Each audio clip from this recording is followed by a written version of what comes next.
نحمده ونصلي على رسوله الكريم أما بعد أعوذ بالله من الشيطان الرجيم بسم الله الرحمن الرحيم قال الله تبارك وتعالى في القرآن المجيد والفرقان الحميد ومن أعرض عن ذكري فإن له معيشة ضنكا ونحشره يوم القيامة أعمى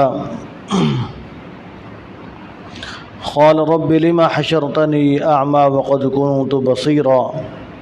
صدق اللہ مولانا العظیم۔ محترم سامعین، ہم ہفتہ وار مجلس ذکر میں جمع ہیں۔ اللہ رب العزت ہمارا مل بیٹھنا قبول فرمائے اور اپنی محبت کے حصول کا ذریعہ بنا دے۔ ایک آیت شریفہ تلاوت کی جس میں اللہ تعالیٰ ارشاد فرماتے ہیں کہ وَمَنْ أَعْرَضَ عَنْ ذِكْرِي فَإِنَّ لَهُ مَعِيشَةً ضَنْكَا، فرمایا کہ جو میرے ذکر سے اعراض کرتا ہے، منہ پھیرتا ہے، تو اس کو دنیا کے اندر کیا سزا ملتی ہے؟ فرمایا کہ فَإِنَّ لَهُ مَعِيشَةً ضَنْكَا، اس کے لیے اللہ تبارک و تعالیٰ معیشت، اس کی روزی تنگ کر دیتے ہیں۔ اللہ تبارک و تعالیٰ سے غافل ہونے کا یہ نتیجہ ہے کہ اللہ تعالیٰ کے ذکر سے آدمی غافل ہو جائے تو اللہ تعالیٰ فرماتے ہیں کہ فَإِنَّ لَهُ مَعِيشَةً ضَنْكَا، اس کی روزی تنگ ہو جاتی ہے۔ اب اس کے اندر دو باتیں سمجھنے کی ہیں۔ ایک بات تو یہ کہ اللہ تبارک و تعالیٰ کے ذکر سے غفلت، اللہ تعالیٰ کے ذکر سے غافل ہونا، اس سے مراد یہ ہے کہ آدمی اللہ تعالیٰ کو بھول جائے، یعنی اللہ تعالیٰ کے آدمی حکموں کو بھول جائے۔ یہ بھی ہے کہ آدمی زبان سے اللہ تعالیٰ کا ذکر نہ کرے، اور اللہ تعالیٰ کے ذکر سے غافل ہونے سے مراد یہ بھی ہے کہ آدمی اللہ تبارک و تعالیٰ کے حکموں کو بھول جائے۔ اللہ تبارک و تعالیٰ نے حکم دیا کہ آپ صلی اللہ علیہ وسلم کے طریقے کے مطابق زندگی گزارو، تو آدمی آپ صلی اللہ علیہ وسلم کی سنت کو بھول جائے تو یہ اللہ تبارک و تعالیٰ کے ذکر سے غفلت ہے۔ تو اس کی سزا کیا ہے؟ فَإِنَّ لَهُ مَعِيشَةً ضَنْكَا، فرمایا کہ اس کے لیے اللہ تعالیٰ روزی تنگ کر دیتے ہیں۔ یہ دنیا کے اندر اس کے لیے سزا ہے۔ اب روزی تنگ ہونے کا مطلب کیا ہے؟ روزی تنگ ہونے کا مطلب یہ کہ اللہ تبارک و تعالیٰ اس کی زندگی سے سکون ختم کر دیتے ہیں۔ ایک تو یہ مطلب ہے۔ دوسرا اس کا مطلب یہ ہے کہ اس کو ہر وقت یہ ہوس لگ جاتی ہے، اس کو مال کی ہوس لگ جاتی ہے کہ ہائے میرے پاس مال اور زیادہ ہو جائے، میرے پاس مال اور زیادہ ہو جائے۔ جتنا بھی اس کے پاس مال کیوں نہ ہو جائے، وہ مطمئن نہیں ہوگا کہ بس اب میرے پاس مال کافی ہے، اللہ تعالیٰ کا شکر ہے، میں اب سکون سے زندگی گزارتا ہوں۔ جتنا بھی اس کے پاس مال آ جائے تو اس کو مال کی ایسی ہوس لگ جاتی ہے کہ اس کے دل کو کبھی اطمینان نہیں ہوتا، اور ہر وقت یہی تمنا رہتی ہے کہ میرا مال بڑھ جائے، میرا مال بڑھ جائے۔ تو یہ کیا ہے کہ اللہ تبارک و تعالیٰ نے اس کے لیے روزی کو تنگ کر دیا، یعنی اس کے سکون کو ختم کر دیا، اس کے اطمینانی قلبی کو ختم کر دیا، اس کو مال کی ہرس ایسی لگا دی۔ یہی وجہ ہے کہ جو لوگ دین سے دور ہوتے ہیں یا سرے سے ہی کافر ہوتے ہیں تو ان کے پاس جتنا بھی مال آ جائے، ایک تو ان کے چہرے پر رونق نہیں ہے، دوسرا پھر ان کے دل میں سکون نہیں ہوتا، پھر تیسرا ان کو ہر وقت مال کے بڑھنے کی ہوس اور ہرس لگی رہتی ہے، بے چینی لگی رہتی ہے، اور ہر وقت یہ فکر رہتی ہے کہ ہائے میرا مال کہیں ضائع نہ ہو جائے۔ اور اگر اس کا مال ضائع ہو جاتا ہے تو مال کے ضائع ہونے کا اس کی پریشانی اس کو اتنی ہوتی ہے کہ خطرہ ہوتا ہے کہ کہیں اس پریشانی کی وجہ سے یہ سرے سے ہلاک ہی نہ ہو جائے۔ یہ نہیں دیکھتا کہ میرے پاس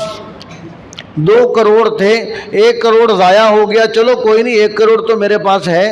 پھر آدمی یہ نہیں دیکھتا، وہ اسی پریشانی کے اندر مبتلا ہو جاتا کہ ہائے میرا 1 کروڑ ضائع ہو گیا۔ یہ کیا ہے؟ یہ اس کے مال کی ہرس ہے جو بڑھ گئی۔ یہ ذکر اللہ سے، اللہ تعالیٰ کی یاد سے، دین سے یہ دوری کا نتیجہ ہوتا ہے۔ اور آپ صلی اللہ علیہ وسلم نے حدیث شریف کے اندر ارشاد فرمایا کہ جس کے پاس، اگر کسی کے پاس ایک وادی، ایک پوری بستی، ایک وادی فرمایا سونے کی ہو، تو اس کو تمنا ہوگی کہ ہائے میرے پاس ایک وادی اور سونے کی ہو جائے، میرے پاس 2 وادیاں سونے کی ہونی چاہیے۔ یعنی ایک پوری بستی، ایک پوری وادی اس کے پاس سونے کی بھری ہوئی ہے، اب بھی اس کا پیٹ نہیں بھر رہا، اب بھی وہ کہہ رہا ہے کہ ہائے میرے پاس ایک وادی سونے کی اور ہونی چاہیے۔ یہ کیا ہے؟ یہ معیشتاً ضنکا ہے، یہ اس کی روزی تنگ کر دی گئی ہے، اس کے اندر مال کی ہرس، مال کی ہوس اتنی بڑھا دی گئی ہے کہ اب اس کا پیٹ ہی نہیں بھر رہا۔ اور اس کا پیٹ کون بھرے گا؟ اس کا پیٹ صرف اور صرف قبر کی مٹی بھرے گی، اس کا پیٹ قبر کی مٹی کے علاوہ اور کوئی چیز نہیں بھر سکتی، اس لیے کہ وہ اللہ تبارک و تعالیٰ کے ذکر سے، اللہ تعالیٰ کی یاد سے غافل ہو گیا۔ اور جب آدمی اللہ تعالیٰ کی یاد سے، اللہ تعالیٰ کے ذکر سے غافل نہیں ہوتا، زبان سے بھی اللہ تعالیٰ کا ذکر کرتا رہتا ہے اور اللہ تعالیٰ کے حکموں کو بھی یاد رکھتا ہے، آپ صلی اللہ علیہ وسلم کی سنتوں کو بھی آدمی یاد رکھتا ہے، تو آدمی کا دل بادشاہ ہو جاتا ہے۔ جیب میں اگرچہ کچھ نہ ہو، آدمی کا دل بادشاہ ہوتا ہے، آدمی بڑے سکون اور اطمینان کے اندر ہوتا ہے، آدمی بڑے مزے کی زندگی گزار رہا ہوتا ہے۔ اسی وجہ سے کسی اللہ والے نے کہا کہ اگر کسی بادشاہ کو پتہ چل جائے کہ میرے پاس سکون کی کتنی بڑی دولت موجود ہے، وہ بادشاہ اپنی فوجیں لے کر آ جائے اور یہ میرے پاس جو قیمتی خزانہ، جو اتنی بڑی دولت ہے، یہ چھیننے کے لیے اپنی فوجیں لے کر مجھ پر چڑھائی کر دے، اس لیے کہ اگر بادشاہ کو پتہ چل جائے کہ میرے پاس کتنا بڑا ذخیرہ ہے، میرے پاس کتنا خزانہ ہے دولت کا، سکون اطمینان کا، تو جو آدمی اللہ کے ذکر سے غافل ہو جاتا ہے تو دنیا کے اندر اس کو سزا یہ ملتی ہے کہ اس کا رزق تنگ ہو جاتا ہے، اس کی معیشت تنگ ہو جاتی ہے، اس کی زندگی گزارنا اس کے لیے مشکل ہو جاتی ہے۔ مال ہوگا، اسباب ہوگا، لیکن اس کے بڑھنے کی فکر ہے اور اس کو ضائع ہونے سے بچانے کی فکر ہے، ہر وقت اس کی ساری سوچ فکر مال کے ارد گرد ہے اور وہ پریشانی والی زندگی گزار رہا ہوتا ہے۔ یہ دنیا کے اندر اس کی سزا ہے۔ اور آخرت کے اندر کیا سزا بیان فرمایا کہ وَنَحْشُرُهُ يَوْمَ الْقِيَامَةِ أَعْمَى، ہم قیامت کے دن اس کو اندھا اٹھائیں گے۔ جب قیامت کے دن وہ اٹھے گا تو وہ اندھا ہوگا اور وہ حیران ہو کر یہ کہے گا کہ رب لِمَ حَشَرْتَنِي أَعْمَى وَقَدْ كُنْتُ بَصِيرًا، کیا میرے رب مجھے آپ نے اندھا کیوں کر دیا؟ میں تو دیکھنے والا تھا، میری تو آنکھیں سلامت تھی، میں تو دنیا میں دیکھا کرتا تھا، سب کچھ نظارے کرتا تھا، میری آنکھیں ٹھیک ٹھاک تھی، آج میں اندھا کیوں ہو گیا ہوں؟ تو اللہ تبارک و تعالیٰ ارشاد فرمائیں گے کہ وہ کہے گا کہ لِمَ حَشَرْتَنِي أَعْمَى وَقَدْ كُنْتُ بَصِيرًا، اللہ تعالیٰ فرمائیں گے کہ كَذَلِكَ أَتَتْكَ آيَاتُنَا فَنَسِيتَهَا وَكَذَلِكَ الْيَوْمَ تُنْسَى، تو اللہ تعالیٰ فرمائیں گے کہ ایسے ہی ہماری آیتیں تمہارے پاس آتی رہیں، تم اسے بھلاتے رہے، تم اسے روح گردانی کرتے رہے، اس سے منہ پھیرتے رہے، وَكَذَلِكَ الْيَوْمَ تُنْسَى، اسی طرح آج ہم نے بھی بھلا دیا، اسی طرح آج تم بھی بھلا دیے گئے ہو۔ جس طرح ہماری آیتوں کو دیکھ کر، ہمارے حکموں کو دیکھ کر تم آنکھیں بند کر لیتے تھے، اندھے پن کا مظاہرہ کرتے تھے کہ جس طرح تم نے ہماری آیتیں پڑھی ہی نہیں ہیں، تم اس طرح اندھے بنے ہوئے تھے، جس طرح تو نے ہمارے پیغمبر علیہ السلام کی احادیث پڑھی ہی نہیں ہیں، تم اس طرح بہرے بنے ہوئے تھے، جس طرح تم نے ہمارے حکموں کو سنا ہی نہیں ہے، تو تم نے دنیا کے اندر ہمارے حکموں کے سامنے اپنی آنکھوں کو بند کر رکھا تھا، تو آج ہم نے اس کی سزا تمہیں یہ دی کہ آج ہم نے تجھے اندھا کر دیا ہے۔ تو قیامت کے دن ایک عذاب کے اندر آدمی مبتلا ہو، ایک پسینے کے اندر ڈوبا ہوا ہو، پھر یہ پتہ نہیں کہ جنت میں جانا ہے جہنم میں جانا ہے، اثرات یہ لگ رہے ہوں کہ میں جہنم کے اندر جاؤں گا اس لیے کہ میں اندھا جو کر دیا گیا ہوں، تو جب آدمی کو یہ محسوس ہو رہا ہوگا کہ ہائے میں عنقریب کہیں عذاب کے اندر نہ دھکیل دیا جاؤں، اب مجھے زنجیریں پہنائی جائیں گی، مجھے جکڑا جائے گا، اب سب کچھ آدمی کو پتہ ہو لیکن کچھ نظر بھی نہ آ رہا ہو، تو اس کے عذاب کے اندر کتنی تکلیف اور شدت بڑھ جائے گی کہ اس کو پتہ ہے کہ میرے ساتھ بہت برا سلوک ہونے والا ہے لیکن اس کو کچھ نظر بھی نہیں آ رہا، تو اس کے عذاب کی شدت اور تکلیف اور زیادہ بڑھ جائے گی۔ تو اس لیے اللہ تبارک و تعالی اس کو قیامت کے دن فرمایا اندھا اٹھائیں گے، وہ حیران ہو کر کہے گا کہ لما حشرتنی اعمی وقد کنت بصیرا، کہ آپ نے مجھے اندھا کیوں کر دیا، میں تو دنیا میں دیکھنے والا تھا۔ تو اس لیے آج ہمیں چاہیے کہ آج اللہ تعالیٰ کے حکموں کے سامنے اپنی آنکھیں بند نہ کی جائیں، آپ صلی اللہ علیہ وسلم کے فرمان کے سامنے اپنی آنکھیں بند نہ کی جائیں، بلکہ اللہ تبارک و تعالیٰ کے حکموں کو بھی پورا کیا جائے۔ آپ صلی اللہ علیہ وسلم جو ہمیں سکھلائیں، جو ہمیں سنت کا راستہ دے کر گئے ہیں،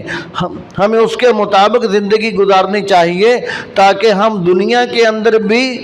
معیشت کے تنگ ہونے سے بچ جائیں اور ہم قیامت کے دن بھی ہم اندھے ہونے سے بچ جائیں اور ہم سرخرو ہو کر زندگی گزارنے والے بن جائیں۔ تو یہ اس طرح کی مجالس یہ قائم کرنے کا مقصد یہی ہوتا ہے کہ آدمی کو تھوڑا سا ذوق پیدا ہو جائے، شوق پیدا ہو جائے کہ آدمی اللہ تبارک و تعالیٰ کا ذکر کرنے والا بنے۔ جب آدمی کا ذوق شوق پیدا ہو جائے گا تو پھر آدمی تنہائی کے لمحات کے اندر بھی اللہ تعالیٰ کو یاد کرنے والا بن جائے گا۔ تو اس طرح کی مجالس قائم کرنے کا مقصد یہ ہوتا ہے کہ آپ صلی اللہ علیہ وسلم نے ارشاد فرمایا کہ جب کہیں پر ذکر کا حلقہ ہوتا ہے، ذکر کی مجلس ہو رہی ہوتی ہے، تو وہ ذکر کا حلقہ، وہ ذکر کی مجلس فرمایا کہ آسمان والوں کی طرح، آسمان والوں کے لیے اس طرح چمکتی ہے جس طرح زمین والوں کے لیے آسمان کے ستارے چمکتے ہیں، آسمان کے ستارے چمکتے ہیں۔ تو مقصد یہی ہے کہ جب آسمان والے اللہ تعالیٰ کی رحمت کے فرشتے اور اللہ تعالیٰ دیکھیں کہ میرے بندے مجلس کے اندر بیٹھے ہیں اور مسجد کے اندر میرے گھر میں بیٹھے ہیں اور بیٹھنے کا اور کوئی مقصد نہیں ہے، صرف میرا ذکر کرنے کے لیے، مجھے یاد کرنے کے لیے بیٹھے ہیں، تو اللہ تبارک و تعالیٰ کا بھی پھر وعدہ ہے کہ جب میرے بندے مجھے یاد کرتے ہیں تو میں ان کو اس سے بہتر مجلس کے اندر یعنی فرشتوں کی مجلس کے اندر یاد کرتا ہوں، اس لیے کہ وہ فرشتے معصوم عن الخطا ہیں۔ تو یہاں پر ہمارا اللہ تعالیٰ کو یاد کرنا یہ اس کا سبب بن جاتا ہے کہ اللہ تبارک و تعالیٰ عرش پر ہمیں یاد کرتے ہیں۔ اور قرآن پاک کے اندر وعدہ فرمایا کہ فَاذْكُرُونِي أَذْكُرْكُمْ، کہ تم مجھے یاد کرو میں تمہیں یاد کروں گا، تم میرا ذکر کرو میں تمہارا ذکر کروں گا۔ کیا مطلب کہ تم مجھے یاد رکھو میں تمہیں یاد رکھوں گا، جب تم مجھے یاد رکھو گے تو میں تمہیں یاد رکھوں گا، یعنی ہر مشکل وقت کے اندر میں تمہارے کام آؤں گا۔ دنیا کے اندر بظاہر کوئی پریشانی آ بھی جائے گی تو اس پریشانی کے اندر بھی میں تمہیں یاد کروں گا، تمہارے کام آؤں گا، تمہیں دل کی ایسی تسلی اور دل کے اندر اتنا سکون اور اطمینان دے دوں گا کہ بظاہر تکلیف ہوگی، مصیبت ہوگی، پریشانی ہوگی، لیکن تمہارا دل سکون کی حالت میں ہوگا، اطمینان کی حالت میں ہوگا۔ تو یہ اللہ تبارک و تعالیٰ کے ذکر کی مجلسوں کی یہ برکتیں ہیں۔ تو اس لیے ہمیں چاہیے کہ جتنا زیادہ سے زیادہ ہو سکے ان نیک مجالس کے اندر ہمیں حاضر ہونا چاہیے، اور یہ ایسی مجلسیں ہیں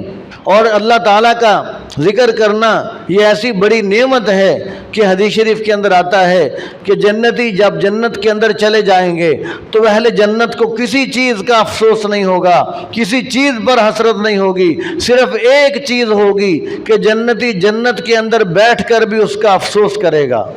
اب ہم حیران ہوں گے کہ جنتی جنت کے اندر چلا گیا ہے،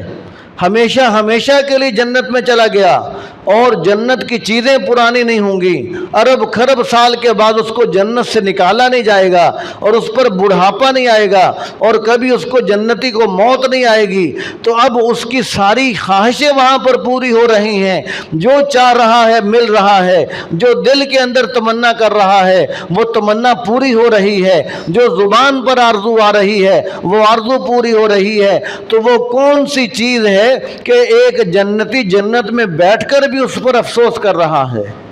تو حضور صلی اللہ علیہ وسلم نے ارشاد فرمایا کہ جنتی جنت میں بیٹھ کر بھی اس بات پر افسوس کرے گا کہ ہائے کاش میں نے جو لمحات اللہ تعالیٰ کے ذکر کے بغیر گزار دیے، اللہ تعالیٰ سے غفلت میں گزار دیے، کاش کہ میں وہ لمحات بھی اللہ کی یاد میں گزار لیتا، آج میرا درجہ میرا مقام اس سے بھی بلند ہو جاتا، آج مجھے اس سے بھی اوپر والے درجے کی جنت مل جاتی، آج میرا مقام اور مرتبہ اور زیادہ بلند ہو جاتا۔ تو جنتی جنت کے اندر بیٹھ کر بھی اس چیز پر حسرت اور افسوس کرے گا۔ تو آپ صلی اللہ علیہ وسلم نے اپنی امت پر محبت، شفقت اور رحمت کی بنیاد پر آپ صلی اللہ علیہ وسلم نے ہمیں یہ بتلا دیا کہ دیکھو زیادہ سے زیادہ وقت اللہ تعالیٰ کی یاد کے اندر گزارو، تاکہ تمہیں جنت کے اندر بیٹھ کر بھی اس چیز کا کہیں افسوس نہ ہو۔ جتنا زیادہ وقت گزار کر جاؤ گے اتنا زیادہ اعلیٰ درجے کی جنت حاصل کرنے والے بن جاؤ گے۔ تو دعا ہے کہ اللہ تعالی ہمیں عمل کرنے کی توفیق نصیب فرمائے۔ وآخر دعوانا الحمد للہ رب العالمین۔ يا أيها الذين آمنوا اتقوا الله وكونوا مع الصادقين